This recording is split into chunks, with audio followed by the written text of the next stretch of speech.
우리 지난주 1강은 성경에 관한 것을 살펴봤습니다. 하나님께 주신 성경이 말하고자 하는 핵심이 결국 복음입니다. 왜 그러냐면 복음으로만 구원을 받을 수 있기 때문이에요. 복음으로만 세상을 살릴 수 있습니다. 이 복음은 우리로 하여금 세상을 이기게 하는 게 복음이죠. 그래서 말 그대로 좀 전에 목사님 말씀하셨던 대로 복음이라고 하는 것은 우리 인간에게 있어 가장 복된 소식일 수밖에 없습니다. 그럼 어떻게 그게 가능하냐? 어떻게 구원을 주고 세상을 살리고 어떻게 세상을 이길 수 있냐? 복음이 뭐길래 그게 가능하냐라는 거죠. 복음은 하나님의 능력이기 때문에 가능합니다. 복음은 하나님의 능력이기 때문에 인간의 본질의 문제, 근본의 문제 해결할 수 있고, 복음은 인간의 모든 문제를 해결할 수 있는 하나님의 능력이라는 거죠.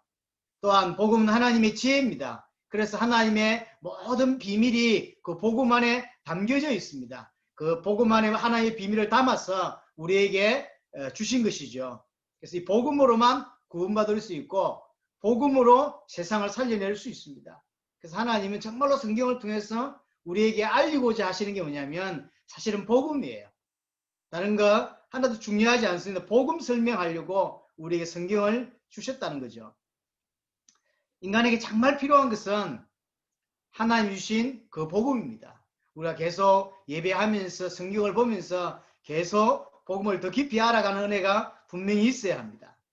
반대로 사단은 이 사실을 잘 알고 있습니다. 복음이 어떤 것이며 복음이 어떤 능력이 있고 복음이 어떤 것을 행하고 있는지를 잘 알고 있기 때문에 사단은 지금도 복음을 계속 막는 일을 합니다. 지금도 사단은 활동하고 있고 일하고 있습니다. 여러분 알다시피 사단도 상당한 지혜가 있고 상당한 능력을 가지고 있어요. 자기가 가지고 있는 모든 능력과 지혜를 가지고 사실은 복음을 막는 일을 하는 거죠. 가장 중요한 것을 깨닫지 못하도록 그렇게 사단이 지금도 활동하고 있습니다. 복음 하나를 모르게 하는 거죠. 복음을 변질시키든 복음을 축소시키든 복음을 왜곡시키든 복음을 깨닫지 못하도록 계속 하는 거죠. 전 세계를 돌아보면 사실은 전 세계 강단에서 복음이 계속 이렇게 사라져가고 있음을 볼 수 있습니다. 우리는 애통하는 마음이 있어야 되겠고 그런 중심으로 오늘 이 강을 봤으면 좋겠습니다. 자, 성경에는 분명히 다른 복음이 있다라고 말합니다. 성경에서 말하고자 하는 복음도 있지만 성경이 말하지 않는 다른 복음이 있음이 성경이 말하고 있습니다. 사단의 역사고 활동입니다. 고린도후서 4장 4절을 보면 그 중에 이 세상의 신이 믿지 아니하는 자들의 마음을 혼미하게 하여 그리스도의 영광의 복음의 강체가 비치지 못하게 함이니 그리스도는 하나님의 형상이니라 라고 말했습니다. 여기 보니까 이 세상 신이 그랬죠. 사단이죠. 믿지 아니하는 자들의 마음을 혼미하게 합니다. 그러면서 그리스도의 영광의 복음이 광채가 비치지 못하게 한다고 표현합니다. 교회를 다니면서 복음을 깨닫지 못할 수 있습니다. 교회 다니면서 복음 모를 수 있고 심지어 목사가 복음 모를 수 있습니다. 신학자도 복음 모를 수 있어요. 교회를 잘 다니지만 복음 모를 수 있습니다. 그래서 사단은 크게 두 가지 일을 한다고 볼 수 있습니다. 복음을 모르게 하는데 어떻게 모르게 했냐면 믿지 아니하는 자들의 마음을 혼미하게 한다 그랬어요. 혼미하게 해요. 가려요. 다른 데 관심 있게 하고 다른 데 쳐다보게 합니다. 눈을 자꾸 가리는 거예요. 복음을 정확하게 보지 못하도록 눈을 계속 가리는 역할을 사단이 합니다. 또 하나는 그리스도의 복음의 강체가 비치지 못하게 한다 그랬어요. 복음을 변질시키는 거예요. 복음 자체를 다르게 이해하도록 만들어요. 그래서 섞이게 만들고 혼합되게 만들고 변질되게 만들고 왜곡하게 하고 축소하게 하고 성경에서 말하고자 하는 복음 자체를 깊이 있게 비치지 못하도록 계속 이렇게 바꾸는 거죠. 하나는 눈을 자꾸 가려요.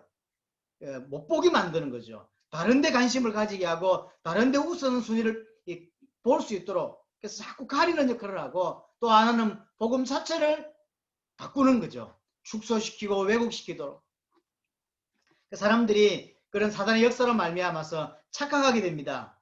복음 자체가 아닌 복음에 관하여 아는 것을 복음을 안다 이렇게 착각하게 만들어요.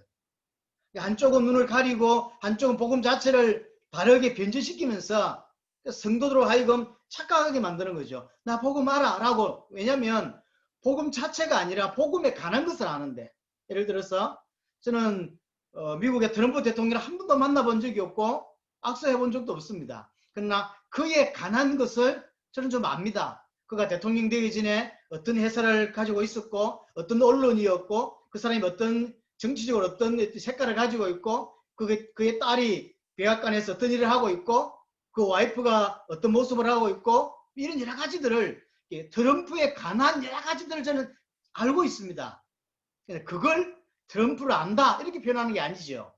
그는 트럼프에 관한 것을 아는 거예요. 성도들이 교회를 뭐 5년씩 10년씩 다니면서 복음에 관한, 복음 말고 복음에 관한 여러 가지 사이드를 아는데 그걸 복음 안다 라고 생각하는 거예요. 예수님에 대해 들어봤고 성경을 읽어봤고 설교를 많이 들어봤기 때문에 난 복음 안다 이렇게 생각하는 거죠. 그렇지 않습니다. 복음에 관하여 아는 것과 복음 자체를 아는 것은 다른 거죠. 또 어떤 사람들은 교회 오는 목적 자체가 복음을 깨닫기 위함이 아니었기 때문에 자기 목적을 이루기 위해서 기도를 하거나 또는 종교적 행위를 하거나 예배를 드리는 행위를 하거나 하나님을 찾는 행위를 합니다. 이런 것이 신앙이고 이런 것이 복음이라고 생각하는 착각을 해요. 교회 와서 예배하잖아요. 또 하나님을 찾잖아요. 하나님께 기도하잖아요. 이런 행위, 하나님을 찾는 이 행위, 종교적 행위가 신앙이라고 생각하는 거예요. 그것이 믿음이라고 생각하고 그게 복음이라고 생각하는 거죠. 그래서 교회 다니면서 정확하게 복음을 모르면서도 자기는 복음 안다라고 착각 속에 사단은 빠지게 합니다. 여러분 아시다시피 특히 중남미를 가보신 분은 알지만 예수님은 너무 다양하게 있습니다. 예수님은 참 많아요. 한국에만 예수가 없지 중남미는 예수님이 너무 많아요. 옆집이 예수, 뒷집이 예수, 뭐 예수 쫙 꽉 찼어요. 뭐 어느 예수를 말하는 거예요? 예수를 안다고 하는 게 복음이 아니에요. 하나님을 안다고 하는 게 복음을 안다 이 말이 아니거든요. 오늘 고린도후서 4장 4절에 다른 복음이 있다고 분명히 이야기하고 있습니다. 특별히 갈라디아서 1장 6절과 9절을 보면 그리스도의 은혜로 너희를 부르신 이를 이같이 속기 떠나 다른 복음을 따르는 것을 내가 이상하게 여기노라. 바울이 갈라디아 교회에 보낸 편지입니다. 여기서 보니까 속기 떠났다 라고 표현했어요. 그러면서 다른 복음을 따른다 라고 표현합니다. 복음에서 떠났다는 거죠. 복음에서 떠났다. 지금 너희들이 갈라디아 성도들이 믿고 있는 그 복음은 복음이 아니라는 거죠. 바울이 볼 때. 왜 그러냐면 바울이 갈라디아 지역에 복음을 전했고 거기에서 세워진 교회들에서 제자들이 일어나왔고 교회가 세워졌습니다. 그리고 와서 들어보니까 당신이 전한 복음이 아닌 거예요. 그래서 바울이 속기 떠났다. 이렇게 속기 떠났다. 그리고 다른 복음을 따른다. 내가 전한 복음이 아니라는 거죠. 실제로 보니까 다른 복음은 없나니. 그러면 복음이라는 게 이런 것도 있고 저런 것도 있는 그런 것이냐? 그렇지 않다는 거죠. 복음은 하나밖에 없다는 거예요. 복음은 하나밖에 없는데 지금 갈라디아 교회 성도들은 복음 아닌 다른 복음, 사실은 복음이 아닌 거죠. 말이 다른 복음이지 그건 복음이 아니에요. 그걸 복음이라고 붙잡고 살고 있을 뿐인 거예요. 내가 예수를 안다고 해서 그걸 복음이라고 생각하고 살 뿐인 거라. 교회 가서 예배하는 것이 나는 복음 알아, 나는 하나님 자녀야 라고 생각하고 살 뿐이에요. 그거는 사실과 다른 거죠. 그건 팩트가 아니에요. 그게 뭐라고 되어 있냐면 어떤 사람들이 너희를 교란하여 그리스도의 복음을 변하게 하려 함이라. 복음을 변질시켰다는 거죠. 왜곡된 복음이고 변질된 복음이에요. 복음이라고 붙잡고 있을 뿐입니다. 바울이 볼 때 갈라디아 성도들이 붙잡고 있는 그것은 복음이 아닌 거란 말이에요. 8절에 보니까 너희가 그러나 우리가 혹은 하늘로부터 온 천사라도 우리가 너희에게 전한 복음 외에 다른 복음을 전하면 저주를 받을지어다. 아무리 교회를 다니고 아무리 직분을 가져도 다른 복음을 붙잡고 있다면 그 복음이 아니죠. 그럼 저주를 받을지어다 라고 바울은 말합니다.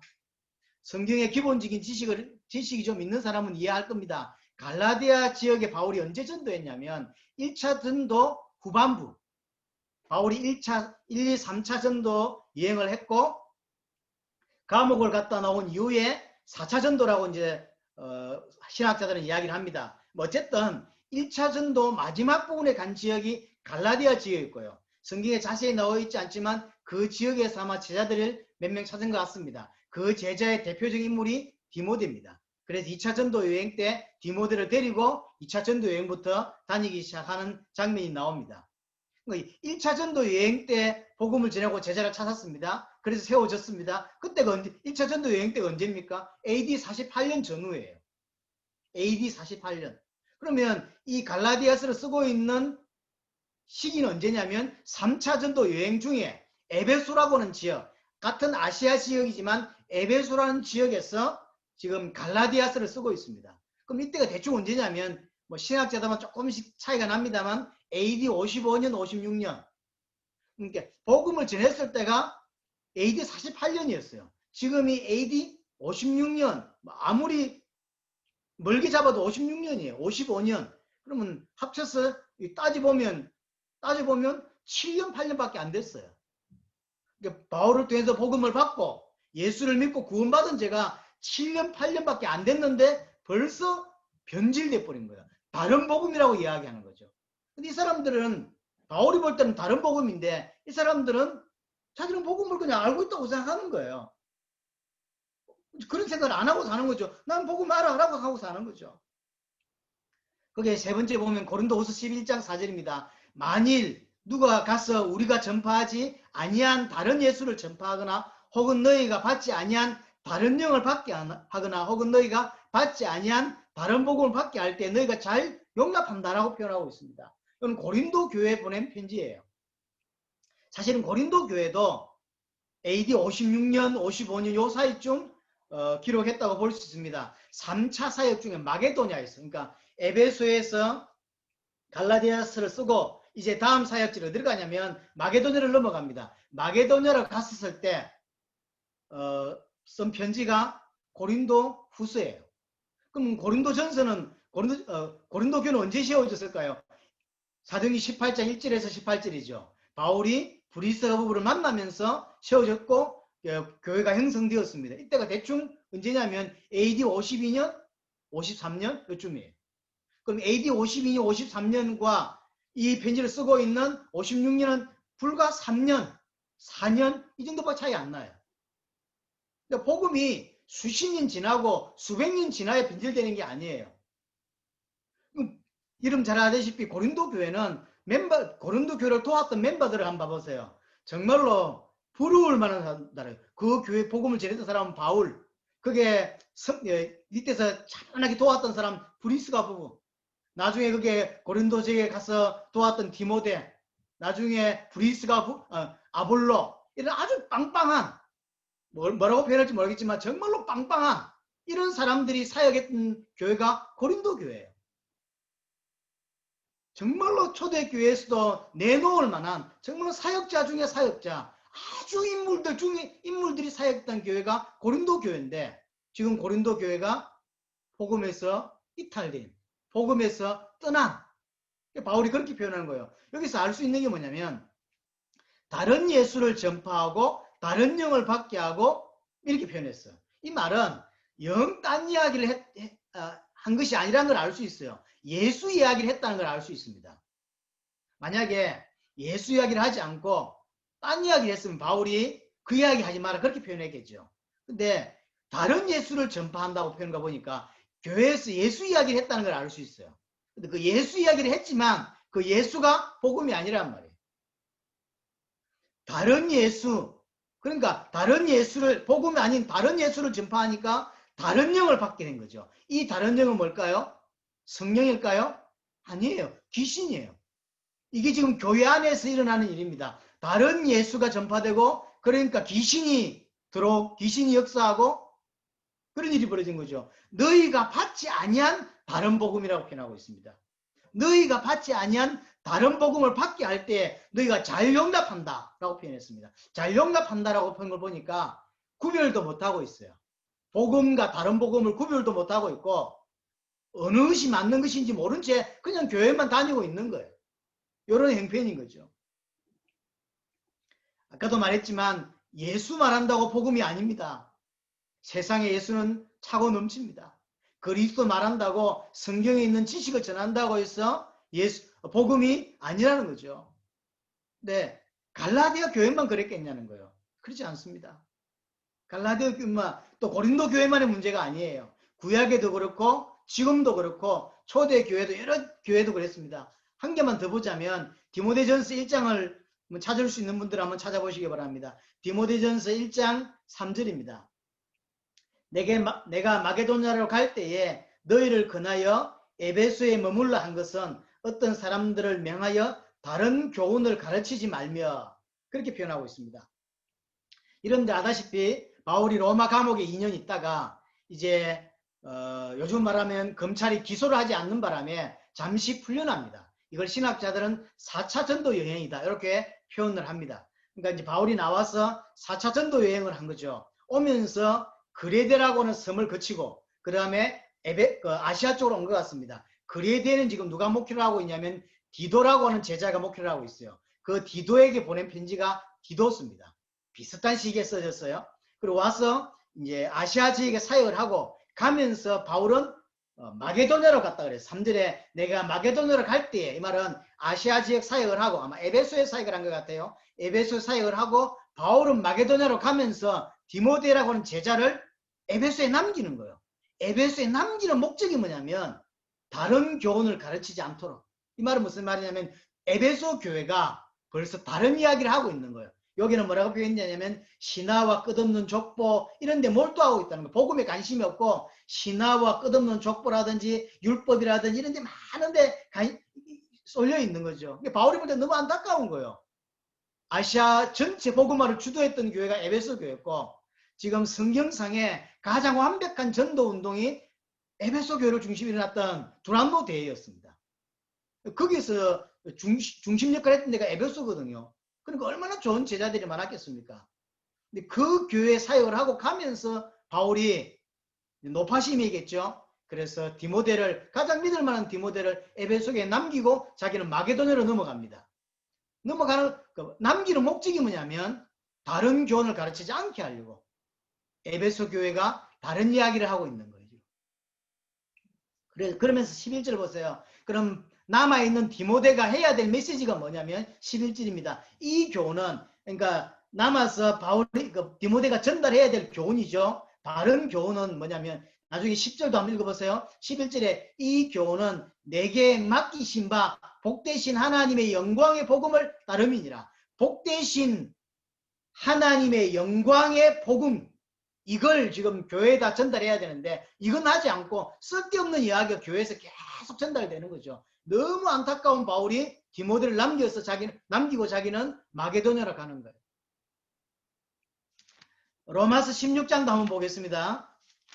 로마서 16장 보시면 17절에 보시면 이렇게 표현합니다. 마지막에 인사를 하면서 형제들아 내가 너희를 권하노니 너희가 배운 교훈을 거슬러. 배운 교훈이 뭘까요? 뭐 여러 가지겠죠. 그 핵심은 복음일 것이고 복음에 여러 가지 필요한 여러 가지 이야기를 했으니까요. 여러 교훈들이 있겠죠. 그런 것을 거슬러 분쟁을 일으키거나 그치게 하는 자들을 살피고 그들에게서 떠나라. 교회 안에 복음을 거스르는 자들이 교회 안에 일어나는 거죠. 로마 교회 안에 복음을 거스르고 복음을 싫어하고 그따위 소리만 맨날 같은 이야기만 해. 그게 다야? 이러면서 복음을 거부하고 거슬리고 분쟁을 일으키고 분열을 시키는 사람들이 로마 교회 안에 있었던 것 같아요. 바울은 로마 교회를 한 번도 가보지 않았습니다. 가려고 가기 전에 편지를 쓰고 있는 거예요. 그러니까 지금 단순히 갈라디아 교회, 고린도 교회 문제만 아니에요. 에베소 교회 안에도 로마 교회 안에도 사실은 복음에서 떠나서 다른 걸 가르치고 다른 데에 집중하고 다른 데 신경 쓰고 이런 게 지금 초대교회도 이게 뭐랄까요? 정신 차리지 않으면 또는 이렇게 신경 쓰지 않으면 민감해 있지 않으면 자신도 모르게 계속 복음에서 떠나는 이런 일이 벌어지는 거죠. 명심해야 됩니다. 초대교회도 그랬고 초대교회가 그랬는데 특별히 바울이라든지 뛰어난 전도자를 통해 복음을 들은 사람들 또한 복음에서 이탈하는 이런 일들이 자꾸 벌어지는데 나중에 디모데 후서에 보면 바울하고 가장 오래 사역했던 사람 중에 하나가 데마예요. 대만은 세상을 사랑하여 세상으로 갔다 이렇게 표현하고 있습니다. 바울과 함께 일평생을 살았고 바울을 위해서 생을 걸었던 이 인물, 복음을 위해 살았던 이 인물 또한 나중에 그냥 세상을 향해 가버리는, 민감해 있어야 되고 끼어 있어야 되고 늘 성경을 기준으로 해서 살고 있지 않으면 자신도 모르게 점점 조금씩 빗나가는 거예요. 자신도 모르게. 자, 그러면 큰 두 번째로 바울이 전한 복음이 뭔지를 살펴보겠습니다. 로마서 16장 25절 27절에 보니까 나의 복음과 예수 그리스도를 전파함은 영세 전부터 감추어졌다가 이제는 나타나신 바 되었으며 영원하신 하나님의 명을 따라 선지자들이 글로 말미암아 모든 민족이 믿어 순종하게 하시려고 알게 하신 바 그 신비의 계시를 따라 된 것이니 이 복음은 너로 능히 견고하게 하신 지혜로우신 하나님께 예수 그리스도로 말미암아 영광이 세상에 무궁토록 있을지어다. 아멘. 자, 복음에 관한 것을 설명합니다. 이 복음은 뭐냐면 영세 전부터 감추어져 있던 거예요. 어느 날 그냥 툭 떨어진 게 아니라 처음부터 있던 거였어요. 감추어져 있었어요. 내가 몰랐을 뿐이에요. 내게 계시가 안 됐을 뿐이지 원래부터 있던 거예요.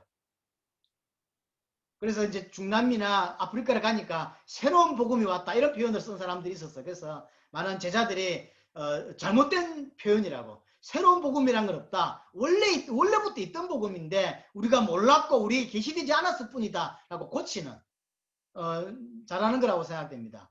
새로운 복음이라고 하죠. 그렇지 않습니다. 새로운 복음은 없어요. 원래 복음이었어요. 원래 복음이었는데 내게 계시되지 않았고 내가 깨닫지 못했을 뿐이에요.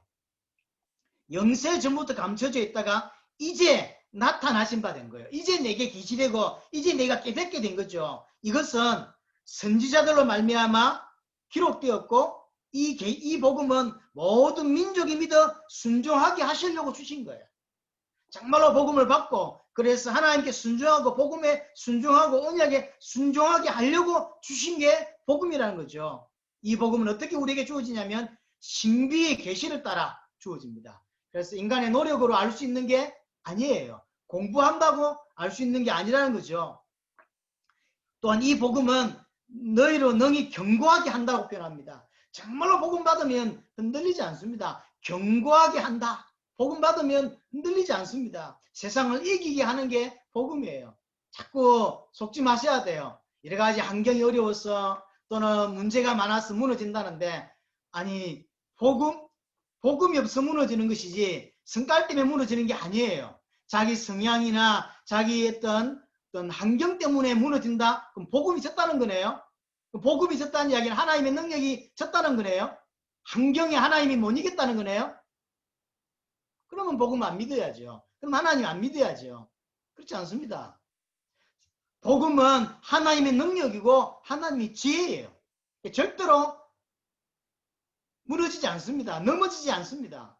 복음이라고 하는 것은 세상을 살리는 것이고 복음은 하나님의 능력이라니까요. 진짜 복음을 받게 되면 무너지지 않습니다. 넘어지지 않습니다. 그게 복음이에요.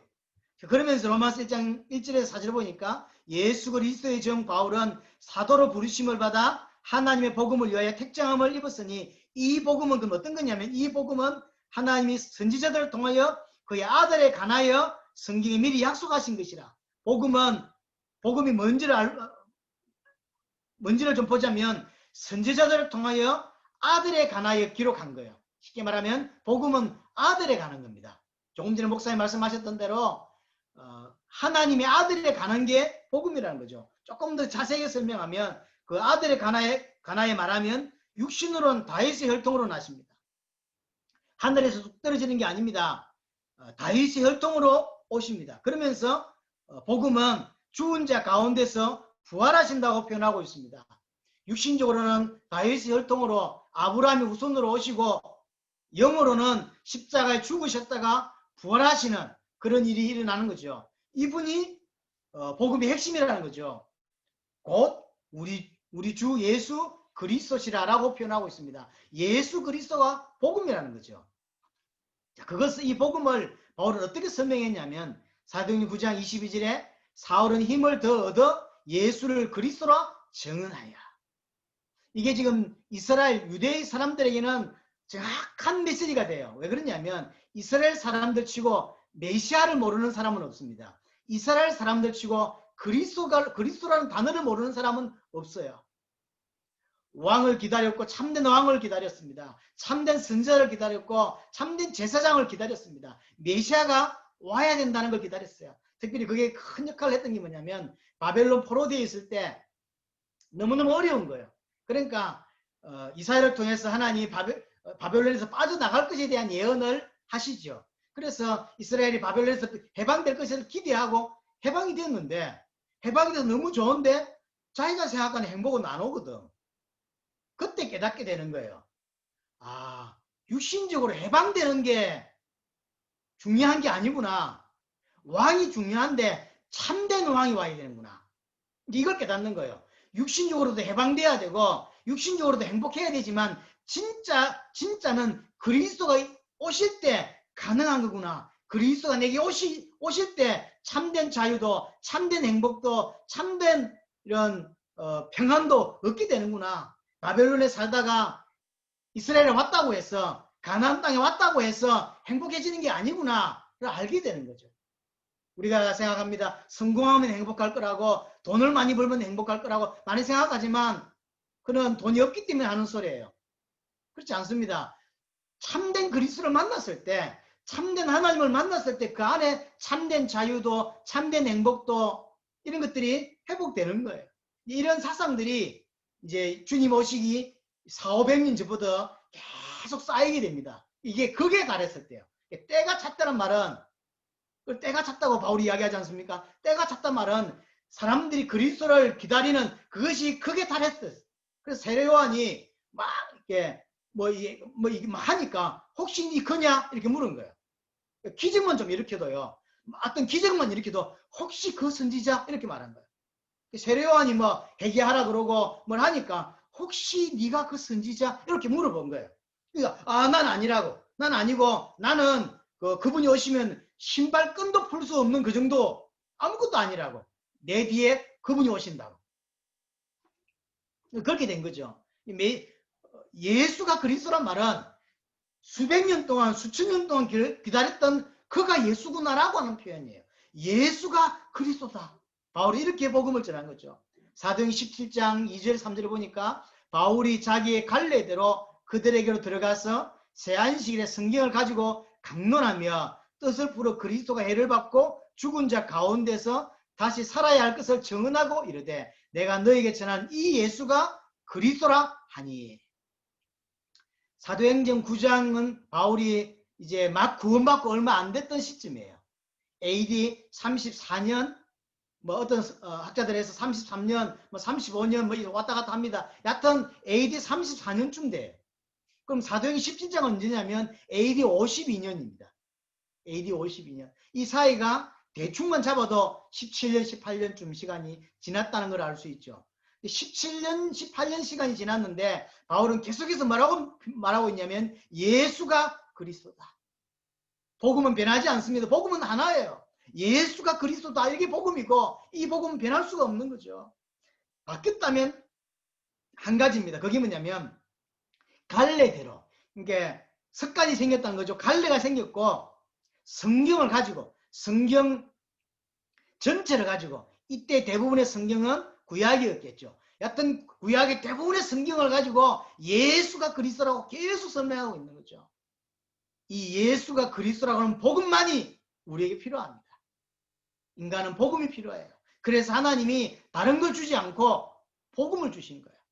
그 복음 안에 모든 걸 담아서 우리에게 주셨는데 대부분의 많은 사람들은 복음에 관심이 없고 다른 데 관심이 있는 거예요. 그래서 사실은 하나님을 알고 예수를 알고 이렇게 하지만 깊이 있게 못 들어가는, 깊이 있게 하나님 은혜를 못 받는, 그래서 어렴풋이 아는 이 정도의 신앙으로 머무는 사람들이 사실은 너무 많습니다. 바울은 계속해서 이 복음을 전하고 있습니다. 사도행전 18장 24절에서 28절 보니까 이는 아볼로와 브리스가 부부에 관계된 일입니다. 이 아볼로 특별히 보면 알렉산드리아에서는 아볼로라는 유대인이 에베소에 이르니 이 사람은 은배히 좋고 성경에 능통한 자라. 그러니까 뛰어난 사람이라는 걸 알 수 있고, 나중에도 사실은 초대교회에 가장 큰 영향을 주었던 사람 중에 한 사람이 아볼로입니다. 유대인이고 은배히 좋고, 말을 잘한다는 거죠. 말을 아주 잘하고 그 성경에 능통하대요. 저 같은 목회자가 가장 아쉬운 것 중에 하나가, 내가 성경을 더 하고 싶다, 성경을 더 깊이 알고 싶은데, 그런 생각을 할 때가 있거든요. 이제 이런 게 부러운 거죠. 성경에 능통했다. 성경을 쫙 푸는 거 보면 부러울 때가 있잖아요. 25절에 보니까 그가 일찍이 주의 도를 배워 열심으로 예수에 관한 것을 자세히 말하며, 거기다가 어릴 때부터 잘 준비됐다고 볼 수 있습니다. 일찍 주의 도를 배웠고, 거기다가 열심히 있어, 열정도 가졌어요. 참 제대로 준비된 사람이에요.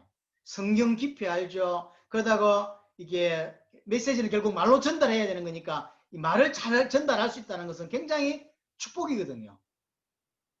메시지를 안 하는 사람들은 이런 걸 잘 못 느낄 수 있습니다. 메시지를 하고 사는 사람들은 늘 마음에 말 잘하는 게 부러울 때가 있어요. 저 사람 저렇게 말을 잘하지, 이럴 때가 있거든요. 제가 말 잘하는 쪽에 속하지는 못해요. 그래서 말 좀 잘하는 사람 보면 부럽다. 왜냐면 그게 말 잘하고 싶다는 표현이 아니라 내가 전달하고 싶은 걸 제대로 전달하고 싶은데 이게 딸리는 거예요. 그런 게, 근데 아볼로는 은배히 좋았고, 그 성경에 능통했고, 일찍 준비되었고, 거기도 열심과 열정도 있어. 참 잘 준비된 사람이에요. 그런데 요한의 세례만 알 따름이라. 예수가 그리스도라고 하는 복음을 모른다는 이야기예요. 뭔 말은 요한의 세례, 회개해라, 착하게 살아라, 정직해라. 그리스도 오시기 전에 세례 요한이 회개의 세례를 베풀고 회개의 메시지를 전했잖아요. 그까지예요. 근데 그리스도가 오셔서 십자가 부활로 모든 분들이 끝내셨다, 이거 몰라요. 그냥 회개의 세례만 알 뿐이에요. 근데 들은 건 있어가지고 예수에 관한 것을 말하고 있어요. 그러니까 예수를 모르는 거 아니죠. 예수는 그 시대에 이슈가 됐던 것이기 때문에 예수에 관한 것도 알고 있어요. 그래서 예수에 관한 것도 표현합니다.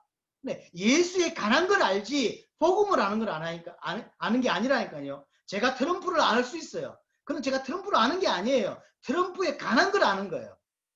문재인 대통령에 관한 걸 아는 거지 제가 문재인을 제가 알지 못합니다. 똑같아요. 예수에 관한 걸 알고 있지만 이 아볼로는 복음을 아는 자가 아니에요. 지금 한국교회 이런 사람들이 목회자가 너무 많습니다. 예수에 관한 걸 너무 잘 아는, 성경에 능통한, 말 잘하는 이런 목회자가 많아요. 그러니까 사람들이 몰리죠. 그러나 정말 알아야 되는 건 복음이라고 하는 거죠. 아볼로는 예수도 알고 세례 요한도 알고 그래서 성경도 능통하지만 정말로 알아야 되는, 정작 알아야 되는 예수가 그리스도라고 하는 이 복음은 모른다는 거예요.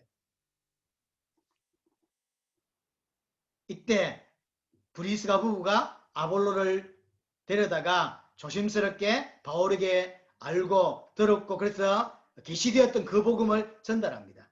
이때 28절에 보면 이제 아볼로가 아시아로 건너가서 메시지하는 장면이 나왔어요. 28절에 이는 성경으로서 예수는 그리스도라고 증언하여라고 표현했습니다. 그러니까 아볼로의 메시지가 바뀌었다는 걸 알 수 있죠. 예수가 그리스도구나 라고 깨닫게 되었다는 거죠. 계시되는 일이 벌어진 거죠. 이 말은 곧 브리스의 부부의 메시지가 뭐였다는 것도 알 수 있다는 거죠.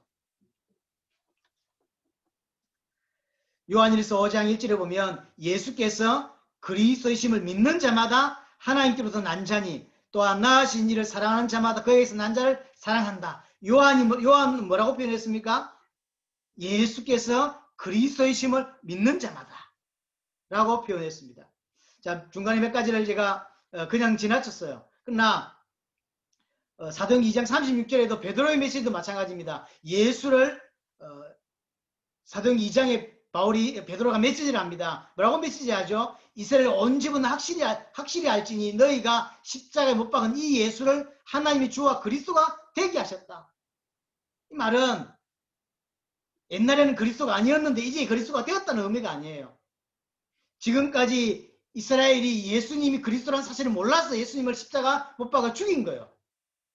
네, 알고 봤더니 예수님이 그리스도인 거죠. 그 이야기를 하고 있는 거죠. 예수를 예수를 하나님이 주와 그리스도가 되게 하셨다. 사도행전 5장 42절은 모든 초대교회 사도들의 메시지입니다. 그들이 날마다 성전에 있든지 집에 있든지 예수는 그리스도라고 가르치기와 전도하기를 그치지 아니하니라. 예수는 그리스도라라는 사실을 가르치기와 전도하기를. 교회 안에서 가르치는 것과 저 밖에 불신자에게 전도할 때 똑같은 메시지를 예수는 그리스도다라고 말한 거죠. 바울이 전한 메시지가 예수가 그리스도라고 하는 복음이고 초대교회 모든 사도들이 한 메시지가 예수가 그리스도라고 하는 거였어요. 또한 베드로, 또 아볼로, 브리스가 부부, 사도 요한 마찬가지입니다. 예수가 그리스도라고 하는 복음을 전했다는 거죠. 복음이 뭐냐면 예수가 그리스도라는 거죠. 자, 결론적으로 그럼 성경에서 말하는 복음이 뭐냐면 사도행전 5장 42절에 말한 대로 예수는 그리스도라고 가르치기가 전도하기를 그치지 않았다. 예수는 그리스도다. 예수가 그리스도다 라고 하는 게 복음이고요. 이것을 NIV라고 하는 성경에서는 조금 더 정확하게 굿뉴스는 복음은 좋은 소식은 예수님이 메시아다. 예수님이 그리스도다 라고 하는 거다. 이렇게 성경은 정의하고 있습니다.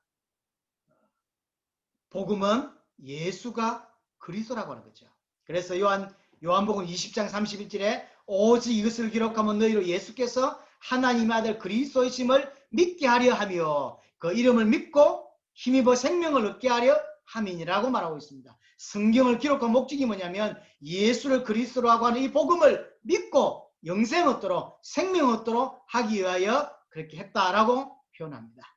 자, 정리하자면 예수가 그리스도라고 하는 것이 복음이고 이 복음은 전 세계에서 강단에서 사라져가고 있다고 하는 것이죠. 하나님 우리에게 이 복음을 계시해 주셨고 이 계시해 주신 이유는 전 세계 모든 사람들에게 전달하라고. 그래서 예수가 그리스도라고 하는 사실을 알고 믿고 생명 얻게 하라는 거죠. 그것을 우리에게 허락하셨다는 것이죠. 복음을 조금 더 이해하고 더 깊어지는 은혜가 여러분들이 있게 되기를 바랍니다. 감사합니다.